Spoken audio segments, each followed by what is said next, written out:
बची है तुझ पे कन्हैया मेरी आस है।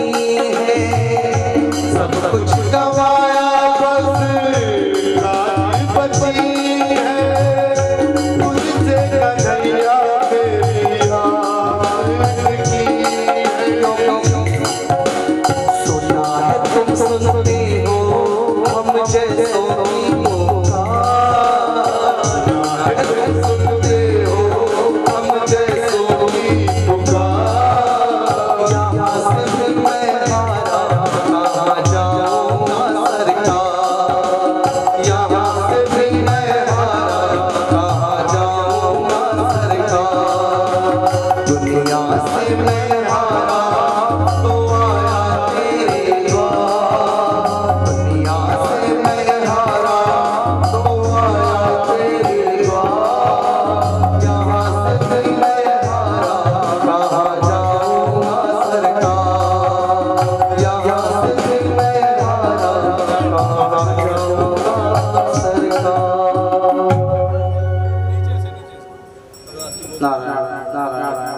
राधे राधे राधे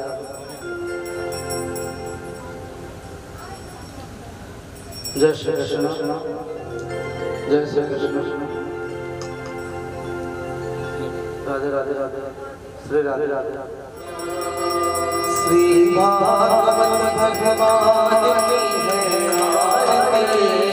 आरती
सरस्वती श्री महागणाधिपतये नमः। श्री गुरु चरण कमलेभ्यो नमः। श्री राधा कृष्णाभ्यां नमः। अनंत कोटि वैष्णवेभ्यो नमः।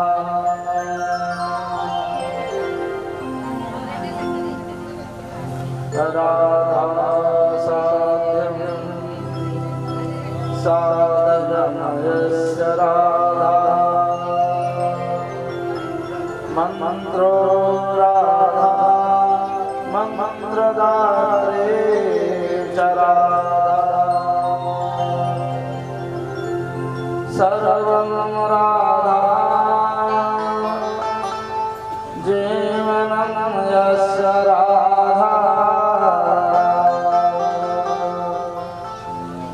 राधा राधा वाचकिमतस्य शेषम् वाञ्छाकल्पतरुभ्यश्च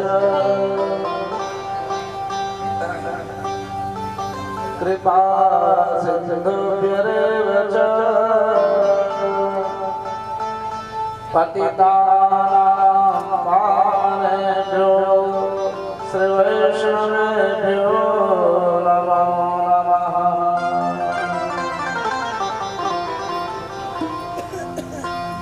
नारायणं नमस्कृत्य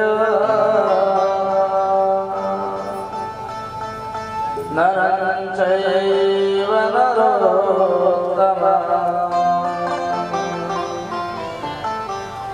देवीं सरस्वतीं व्यासं ततो जयमुदीरये।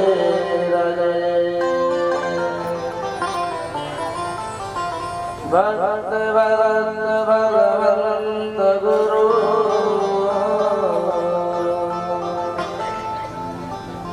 चतुरनामवतुये इनके पद वंदन के नासत वेदना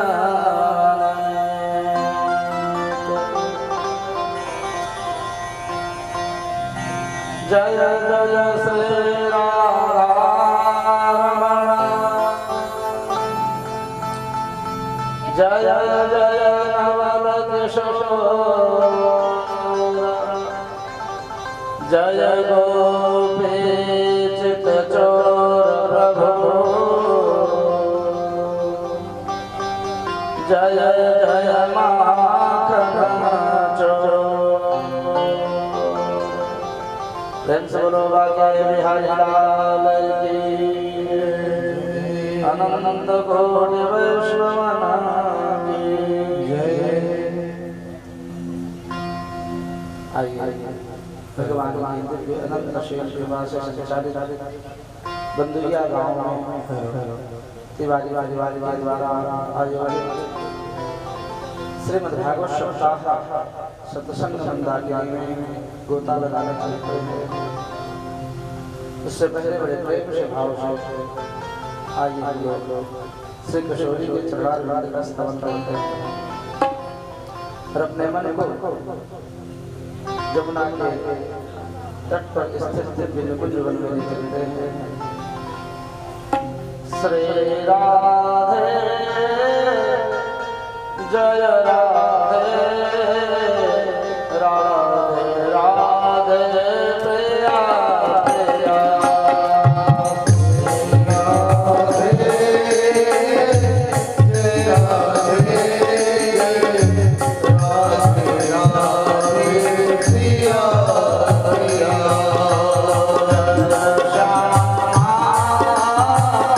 जय श्यामा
श्रीमद् भागवते कथा करो सुजन भेरा।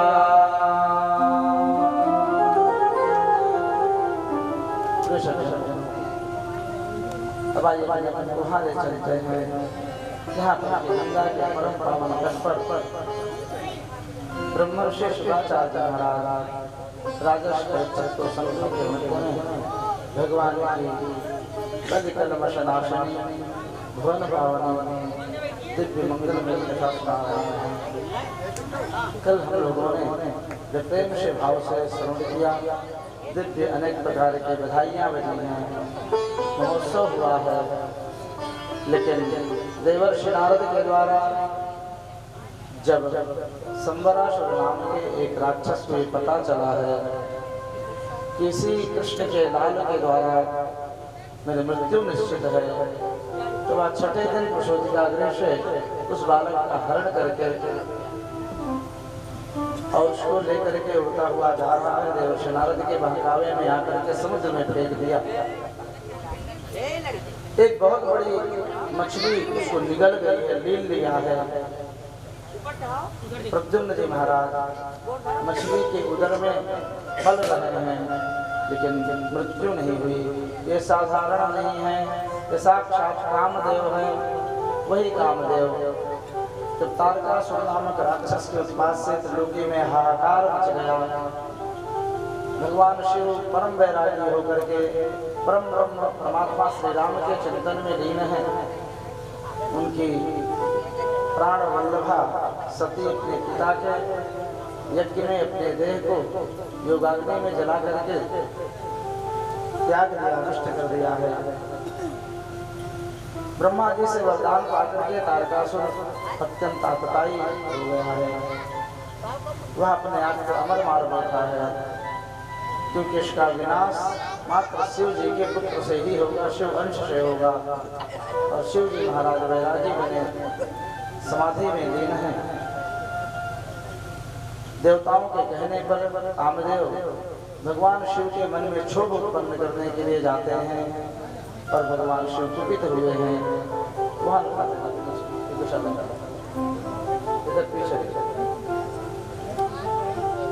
और जो ही कामदेव भगवान शिव के समाधि में विघ्न पैदा की है, महामृत्युंजय भगवान शिव कुपित हो गए हैं और अपने कोपाग्नि में जला करके कामदेव को भस्म कर दिया।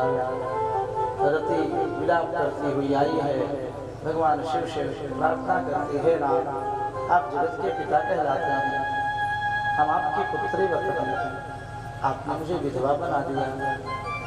पत्नी का जीवन पति के बिना शून्य हो जाता है। अब आप कृपा करके हमारे जीवन को धारण कैसे करेंगे बतावें। भगवान शिव ने कहा, हे देवी धैर्य धारण करो, अब आज से तुम्हारे पति कामदेव अनंत के रूप से सर्वत्र व्याप्त रहेंगे और इनसे तुम्हारा पुनर्मिलन का संयोग है।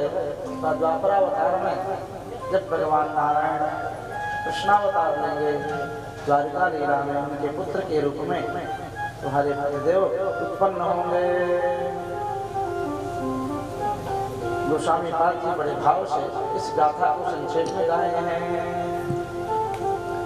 जब सेवके सर नयन उभारा,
दग्धः प्रागरुद्रमन्युना देहोपपत्तये भूयस्तमेव प्रत्यपद्यत। इस श्लोक का अगर चिंतन किया जाए तो बड़ा ही गहन है। इस श्लोक में भगवान शिवदेव जी ने कामदेव को भगवान वासुदेव का अंश बताया है और है भी। कामस्तु वासुदेवांशो, लेकिन वो कामदेव भगवान शिव के कोप से जल करके भस्म हो गए हैं। दग्धः प्राग रुद्रमन्युना, भगवान रुद्र के महारौद्र रूप से भस्म करके राख हो गए हैं। पुनः शरीर पाने के लिए भगवान नारायण के शरण में द्वारिका में गए हैं और उनके यहाँ लल्ला के रूप से प्रद्युम्न के रूप से प्रद्युम्न के रूप से कामदेव प्रत्यक्ष प्रकट हुए हैं। द्वारिका में दिव्य मंगलाचार हो रहे, बधाइयां बज रही हैं। शंबरासुर के द्वारा प्रद्युम्न का हरण हुआ। शिव जी की आज्ञा से कामदेव की पत्नी रति देवी शंबरासुर के महल में आकर के रसोइये का काम करती है। कालांतर में जिस मछली ने उस बालक को निगला था प्रद्युम्न को, वह एक बहुत बड़े मछुआरे के जाल में फंसे पकड़ के खींच के लाया गया और इतनी बड़ी विशाल हाथी को जब चीरा गया तो उसके उदर में अभी भी वह बालक किलोल कर रहा है, खेल रहा है। रति देवी ने उस बालक को लेकर के पालन पोषण किया है और आज परम मुदित होती हैं। कितने वर्षों के बाद आज पतिदेव प्रत्यक्ष हमारी गोद में आए हैं। कितने वर्षों का वियोग था। इस छटा का ध्यान करते हुए एक संत ने बड़ा सुंदर भाव दिया। एक बात ध्यान से जानना चाहिए, तिवारी जी, इस विश्व ब्रह्मांड में पुरुष वर्ग में कामदेव से बढ़ करके कोई दूसरा सुंदर नहीं, कोई देवता भी। एक भगवान श्री कृष्ण और राम नारायण को छोड़ करके और स्त्री वर्ग में मनुष्य में देवियों में सबसे दिव्य सुंदरी है रति, कामदेव की पत्नी।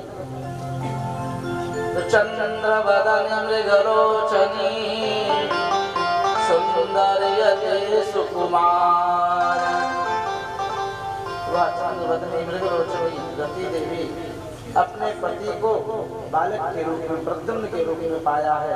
भले करके दुलार कर रही हैं, खिलाए रहे हैं, अनेक प्रकार से उनका लालन पालन कर रही हैं।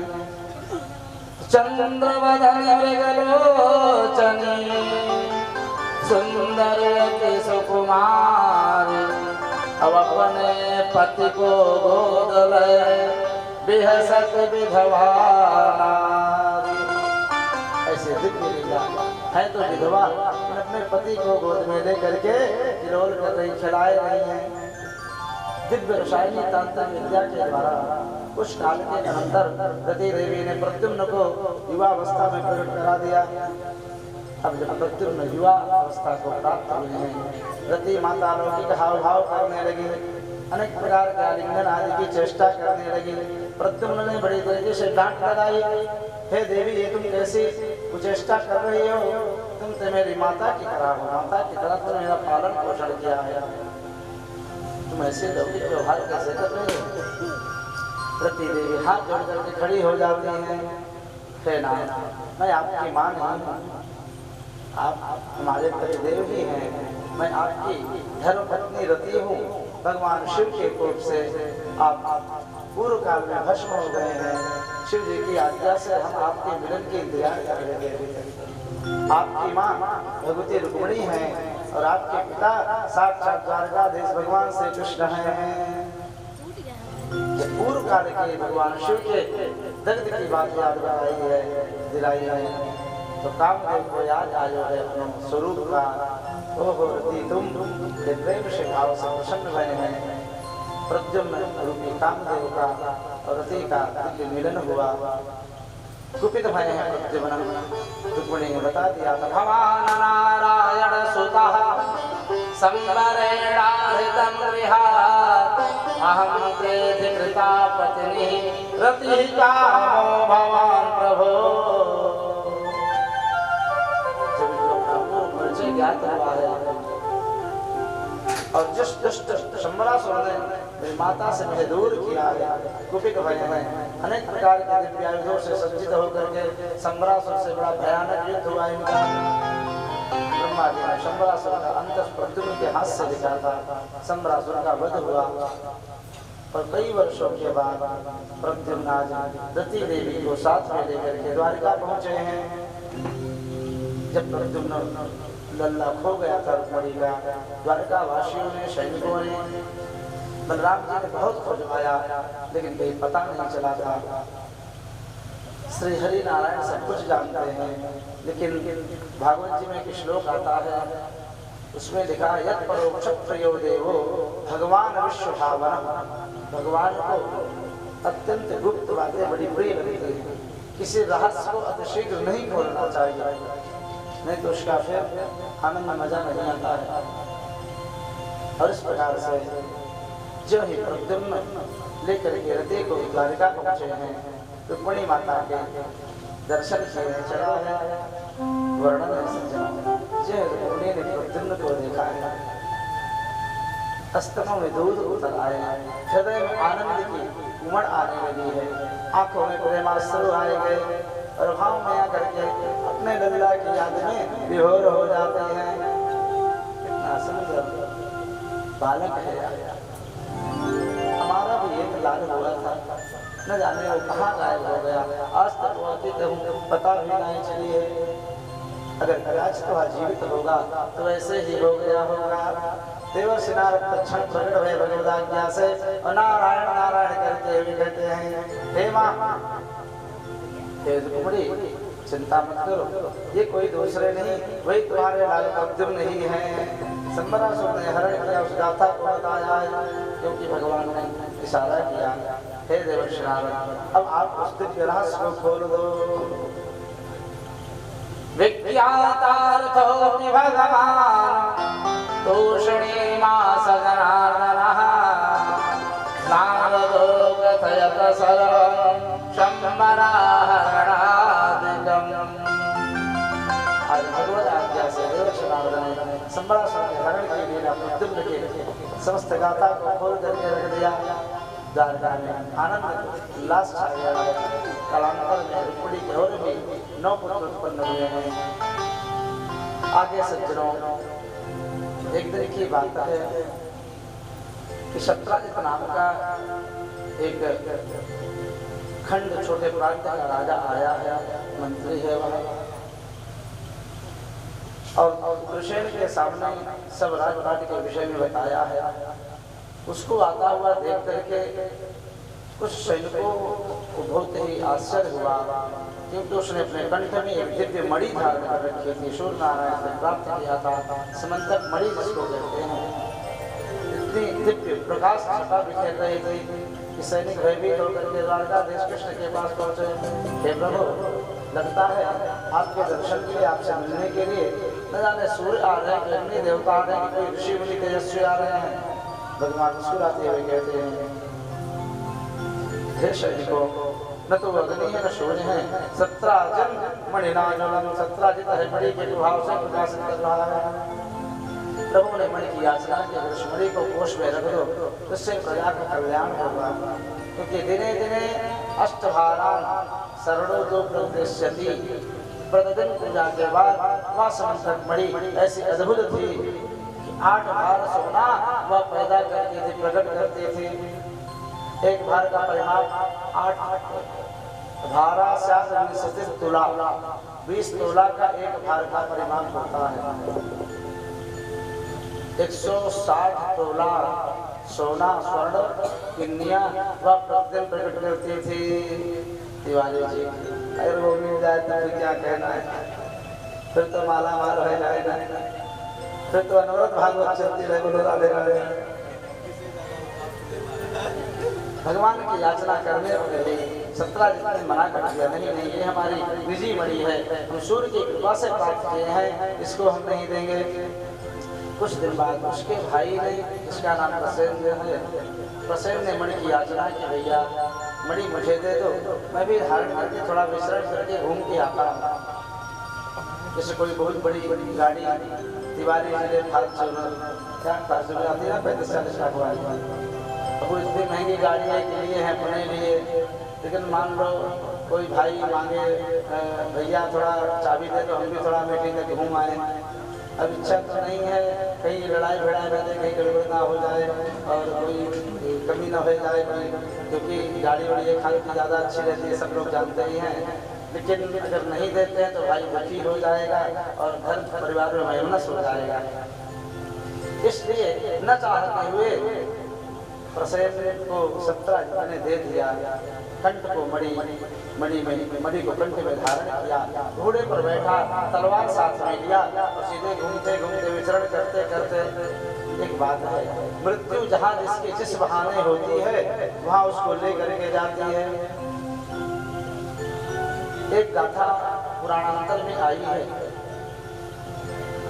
श्रीनाथ गुरु जी ने सुनाया था, वर्तमान में इसका वर्णन हुआ है। एक पक्षी था, उसकी मृत्यु ब्रह्मा जी ने लोकालोक चल पर्वत के पास नियुक्त किया था, निश्चित किया था। अब समुद्र के उस पार वह पर्वत, एक छोटा पक्षी वहां कैसे जा सकता है? यमराज प्रकट भय उसके सामने मारने के लिए आए, लेकिन स्थान उपयुक्त न होने के कारण टेढ़ी दृष्टि करके चले गए। अब यमराज जिसको देखे उसका खैर कैसे हो सकता है? पक्षी अपने पक्षियों के राजा गरुड़ का स्मरण करता है। गरुड़ जी प्रकट हुए हैं और कहा कि आज यमराज ने हमको टेढ़ी दृष्टि से देखी, अभी हमको जीवित नहीं छोड़ेंगे, हम आपकी शरण में हैं, आप हमारी रक्षा करो, क्या चिंता मत करो, हम तुमको यहाँ से इतना दूर ले जाएंगे कि यमराज तुमको ढूंढ नहीं पाएंगे। गरुड़ जी ने पुरर पक्षी को अपने पीठ पर बैठाया है और समुद्र के उस पार लोकालोक पर्वत जहाँ पर है वहाँ पहुँचाया। तब तक यमराज महाराज सीधे ब्रह्मलोक पहुँचे। हे ब्रह्मा जी, हे पितामह, उस पक्षी की मृत्यु कैसे हो? उसकी मृत्यु आपने वहाँ लिखी, वो वहाँ बैठा है। ब्रह्मा जी ने कहा देखो वहाँ पहुँच चुका है, गरुड़ की कृपा से वहाँ पहुँच चुका है। अब वो बेचारा बचने की योजना बना रहा है, तो जो ही वहाँ पहुँचा उसकी मृत्यु हो गई। यमराज ने प्राण हर लिया। तो जिसकी मृत्यु जिस बहाने जहाँ होती है वो वहाँ उसको ले जाती है। प्रसेन चला तो था शिकार करने के लिए, जंतु जीवों का वध करने के लिए, लेकिन इसे क्या पता कि मेरा ही वध हो जाएगा, मैं ही मर जाऊंगा। घनघोर जंगल में उसका पीछा करता हुआ जा रहा है और बगल से गब्बर भयंकर शेर ने इसको घात लगा करके टूट पड़ा है इसके ऊपर। प्रसेन को चीड़ फाड़ करके मार डाला। उसी समय जाम्बवंत जाए शेर को मार करके उस मणि को ले करके गुफा में गए हैं और अपनी कन्या जिसका नाम जाम्बवती है उसको दिया। वो खेलने लगी अपनी सखियों के साथ देवी की तरह। अब जब मणि लेकर के प्रसन्न नहीं करते, बुधुनी बेला हुआ, बीतती चली जा रही है। सबका बहुत चिंतित है, भाई मणि लेके गया, आया नहीं। लौकिक व्यवहार में अगर आपका कोई बहुत सगा संबंधी पुत्र भाई, मैं इतने देर में होकर के बाजार आता हूँ और बालक लौटे ना, लौट करके ना, बड़ी चिंता होती है। अब मोबाइल का युग है, मोबाइल पर समाचार लो, कहाँ हो, कितनी देर में आओगे, देर हो रही है, जल्दी आओ। और कदाचित मोबाइल बंद मिले तो और जीव धक धक करने लगता है। अरे भाई मोबाइल बंद हो गया, क्या बात हुई, कि कोई घटना तो नहीं हो गई, किडनैप तो नहीं हो गई, लोग राधे राधे राधे। मन में अनेक प्रकार की शंकाएं आने लगती हैं। अपने क्यों? क्योंकि अपने प्रिय के प्रति, यद्यप किसी भी व्यक्ति की अपने प्रिय के प्रति गलत होने की इच्छा नहीं होती है, प्रेम में ऐसी शंका होती है कि व्यक्ति अधीर हो जाता है, डरने लगता है। सत्यराज खोजबीन करने के लिए सैनिकों को लेकर के निकल पड़ा। अगले दिन पूरे दिन खोजा, नहीं मिली, रात में फिर खोजा, नहीं मिले। 3-4 दिन बीते। और एक दिन श्री खोजते खोजते उदासी आई गई, थक गया।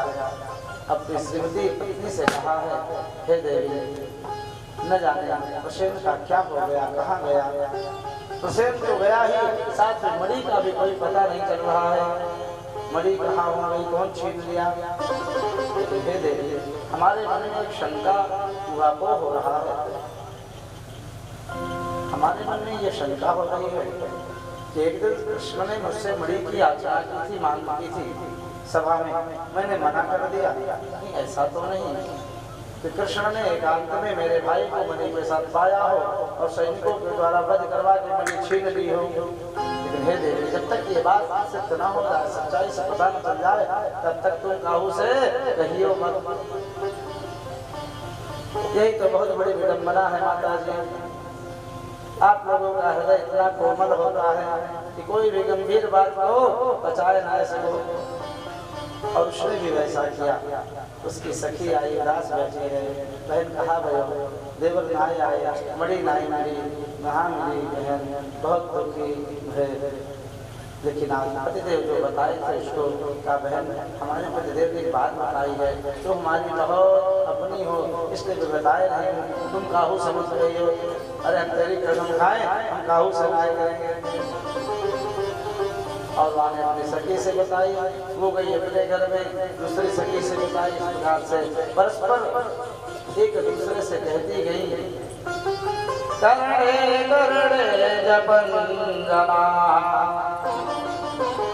एक दूसरे के कान में बात फैलती चली गई। पूरे द्वारका में हल्ला हो गया। दो कारण से माताओं के हृदय में बात नहीं बचती है।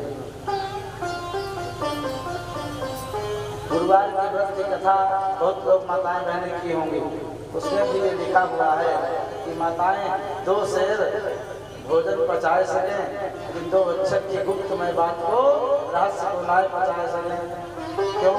क्योंकि युधिष्ठिर जी का श्राप है। युधिष्ठिर के श्राप के कारण माताओं के हृदय में कोई रहस्य गंभीर नहीं हो पाता, छिप नहीं पाता। और जो ही द्वारका में ये बात पहुंची, दाऊद तो भयगदा लेकर के मारने को चले, भगवान ने रोका और सैनिकों को लेकर के आज मणि की खोज में निकले हैं। बुद्ध वाले विशाख आ गए, प्रसेन मिला नहीं, लेकिन मणि कहाँ गई। मणि की खोज में आज भगवान को कलंक लगा है। सैनिकों को लेकर के जंगल की तरफ निकले हैं, खोजते चले जा रहे हैं। जंगल में प्रसेन के मृत शरीर, हड्डियां, अस्थि पंजर दिख रहे हैं। अनेक प्रकार के वस्त्राभूषण फटे पड़े हैं। मणि वहाँ भी नहीं, शेर भी पास में मारा पड़ा हुआ है।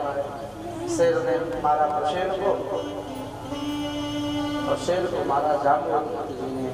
जाम्बवती के चरण के भालू के चिन्ह के सहारा देख सकते हैं। और जो भयंकर अंदर गुफा में गए हैं, उस मणि को लेकर के एक बालिका जाम्बवती जिसका नाम है, वो खेल रही है। कन्हैया आगे पहुंचे और लेकर के मणि को हाथ में जाम्बवती भयभीत हुई, चिल्लाई है बड़ी तेजी से। जाम्बवती राम जी के ध्यान में डूबे हुए थे। तुरंत दौड़ के आ गए अपने पुत्री के पास। देखा कि जिस मणि को शेर को मार के लाए थे, उसको एक बालक ने ले लिया। अत्यंत होकर क्रोध में आ गया। अगर कोई इंसान व्यक्ति आपके घर में आकर के और आपकी बहुत कीमती वस्तु को उठा ले बिना पूछे, दिवाली का स्वाभाविक है, क्रोध अपने आप हो जाएगा। और क्रोध के कारण जाम्बवती जी भगवान को पहचान नहीं पाए। मणि की याचना की, दिया नहीं, भयंकर युद्ध हो गया दोनों में। एक दूसरे को बच के पूजा करने लगे। यहाँ तक की वर्णन है, पहले तो जाम्बवती जी अनेक प्रकार के वृक्षों को जड़ से उखाड़ करके गोविंद की तरफ फेंकते हैं और गोविंद वृक्षों को द्वारा वृक्षों को तोड़ देते हैं। इस प्रकार से बड़ा भयंकर युद्ध हो रहा है। ऐसा मल्लयुद्ध हुआ है। जाम्बवती का श्री कृष्ण भगवान का 27 दिन अहर्निश युद्ध चला है। लेकिन कन्हैया जानते हैं ये जाम्बवती जी कोई साधारण नहीं है, ब्रह्मा जी के दिव्य अंश से उत्पन्न है, बड़े बली हैं ये। और इनको हम हल्के में लेंगे ना तो 27 नहीं 127 दिन हो जाए तो भी इनको पराजित करना मुश्किल होगा। इसलिए अब लीला को खेल को रोकना चाहिए। और आज अपने दिव्य बल को प्रयोग है और मुष्टिक बना करके वज्र का स्मरण करते हुए घुमा करके जो ही छाती पर मुष्टिक का प्रहार किया। अषाढ़ खाते हुए जामवंती गिर गए पृथ्वी पर, आज संचलित हो गए। इस पृथ्वी पर ऐसा कोई वीर नहीं है जो मुझे पराजित कर दे। कौन है ये? क्रोध दूर हो गया। ध्यान से देखा, हृदय में वक्षस्थल में दिव्य मणि वस्तु मणि का चिन्ह, भृगुलता का चिन्ह देख करके स्मरण हो आया। ये चिन्ह जो हमारे राम जी के हृदय में थे, अब जब भाव से देखा तो कन्हैया के मुखार बिंदु में राम जी का ही मुखार बिंदु दिख रहा है। चरणों को पकड़ लिया उठ करके और हाथ जोड़ करके कहते, जाने त्वां सर्वभूतानां पुराण पुरुषं परं। हे पुराण पुरुषोत्तम नारायण, आपकी जय हो। आपने ही खेल में त्रेता युग में समुद्र पर सेतु बना करके लंकाधिपति रावण का वध करके तो पृथ्वी पर धर्म की स्थापना की।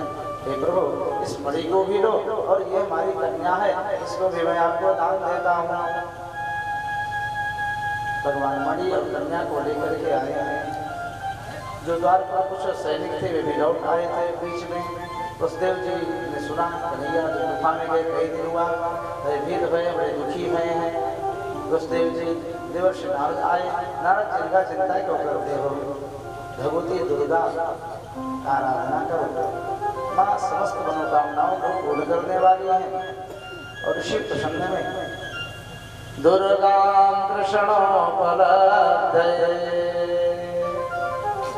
उपतस्थुर महामाया दुर्गा कृष्णोपलब्धये। कृष्ण की प्राप्ति की मनोकामना से वसुदेव जी ने देवर्षि नारद को गुरु व्यास बना करके श्रीमद्देवी भागवत महापुराण का दिव्य देवी यज्ञ किया है। साथ साथ कथा सुनी है। और जिस 9 दिन का देवी भागवत होता है, 9वां दिवस पूर्णाहुति हो ही रही है कि श्याम सुंदर द्वारिकाधीश प्रभु हाथ में मणि लेकर के और एक सुंदरी बालिका को लेकर के एक स्थल पर पहुंचाए। द्वारिका में आनंद छा गया। ये सिद्ध हो गया। वसुदेव जी बहुत प्रफुल्लित भये हैं। और भगवान श्री कृष्ण का दूसरा विवाह जाम्बवती के साथ हुआ। मणि को ले जाकर के सत्राजित को दे दिया। अब सत्राजित मणि तो पा गया, भाई अवध हो गया। ये पता चला शेर के द्वारा मारा गया। ये बात जब सभी पूर्ववासियों ने जानी तो सत्राजित को अपशब्द कहना प्रारंभ किया। सत्राजित इतना दुष्ट है, इतना नीच है, मेरे प्रभु को, मेरे भगवान को इसने कलंक लगाया है। सब सत्राजित को अपशब्द कहने लगे। सत्राजित ने अपने निजी स्वार्थ के कारण अपनी रक्षा के लिए इसने एक चातुरी की है। इसके भी एक बड़ी लाडली कन्या है, इसका नाम है सत्यभामा। उस सत्यभामा की सगाई इसने शतधन्वा नाम के एक दूसरे राजकुमार से लगा दी थी, विवाह निश्चित कर दिया था। लेकिन इसके मन में ये भाव आया, अगर कृष्ण को मैं अपना दामाद बनाऊं, अपनी पुत्री का दान कर दूं तो कन्हैया हमारे संबंधी हो जाएगा, द्वारकाधीश कृष्ण हमारे संबंधी हो जाएंगे। तो कोई भी पूर्ववासी हमको उंगली नहीं उठाएंगे, शब्द नहीं कहेंगे। आदमी होता है जिस व्यक्ति का बहुत मान सम्मान होता है, बहुत दंड प्रतिष्ठित होता है, उसके यहाँ किसी का संबंध हो जाए, उसके संबंधी से लोग लड़ाई झगड़ा करने में भी डरते हैं। तो इसको कुछ होगा तो वो भी बोलेंगे, ठीक नहीं है। उसने यही किया, सत्यभामा का विवाह कन्हैया के साथ कर दिया धूमधाम से। अतरू जी पहुँचे हैं सत्यधन्वा के पास और बुद्धि को सुनाई दियो, देख लो सत्यजीत ने तुम्हारा कितना अपमान किया, सगाई तुमसे रचाई, विवाह कर दिया कृष्ण के साथ, अब तुम्हें मुँह दिखाने लायक नहीं रह गए हो, बुद्धि भ्रष्ट कर दिया। कुसंग से बुद्धि भ्रष्ट हो जाती है। और विशेष में भगवान द्वारिका से हस्तिनापुर आए थे, क्योंकि पांडवों को इधर कौरव एक साथ ही द्वारिका मिला और पांडवों की विदा इधर चल रही है, कष्ट दे रहे थे। छोटी छोटी अवस्था में है पांडवों के कल्याण प्रभु इधर आए थे। सत्याजित को अकेला पा करके शतधनवा ने जाकर के सोते समय वध कर दिया, मार डाला और मणि लेकर के भाग चला। प्रातः काल की बेला गई है, सत्यभामा ने जब देखा पिता का वध कर दिया है, शतधनवा ने बड़ी तड़पी है, बड़ी रुदन की है और रोते रोते अपने पिता के शरीर को तेल की पिटारी में रख करके अपने स्वामी द्वारकाधीश कृष्ण से बताने के लिए, मिलने के लिए हस्तिनापुर आई हैं। एकाएक प्रभु ने सुना सत्यभामा आई है, रो रही है, कौन सा कष्ट हो गया उनको, कौन सा दुख पड़ा उनके ऊपर। सोच ही रहे थे कि सभा में आ गई रोते रोते सत्यभामा। प्रभु ने जब ही देखा सत्यभामा आई है, रो रही है, उठ करके भगवान दौड़ करके उनके पास पहुंचे, अपने प्राण बल्लभ को पा करके और फूट फूट करके रोने लगे सत्यभामा। भगवान ने सत्यभामा को प्रसन्नता के लिए स्वयं भी रोने लगे हैं। सुखदेव जी कहते हैं तदा करणेश्वरो राजन अनुसृत्य त्रिलोकता अहो नः परमं कष्टं इत्यस्राक्षो विलेपतु। भगवान फूट फूट के रोने लगे। क्यों? सत्यभामा दुखी है और जो व्यक्ति दुखी हो उसके दुख को बांटने के लिए तो स्वयं भी दुख भाव प्रकट करोगे तो उसको किंचित शांति मिलेगी, उसके ये बोध होता है क्योंकि हमारे दिल में ये हमारा साथ तो ले रहे हैं, ये भी दुखी है, उसमें ज्ञान देना उचित नहीं होता है। और इस प्रकार से भगवान कुपित भय हैं, लेकर के सत्यभामा को द्वारिका है। सत्यभामा ने सुना कृष्ण आ गए हैं, अपने प्राण रक्षा के लिए मणि को लेकर के भागा। लेकिन सोचा मणि को लेकर के भागूंगा तो ठीक नहीं, मणि को प्रभु जी के पास चौके से जाकर के रख दिया, दे दिया और सब प्राण बचा करके भगा है। प्रभु ने रथ पर बैठ करके दाऊ भैया के साथ इसका पीछा किया।